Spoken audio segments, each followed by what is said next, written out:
என்னப்பா வந்துட்டு உட்காந்துருக்க? தம்பு கூட்டு வர சொன்னா கூட்டு வந்துட்டேன். நீதான் விளாடணும், போய் விளாடு. என்னப்பா போப்பா.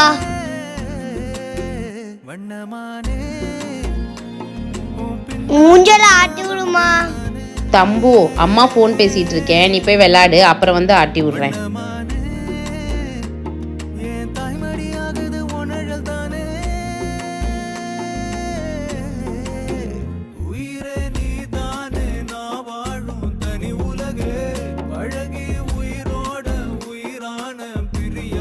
தம்பு அப்பா ஆட்டி விடுறேன்.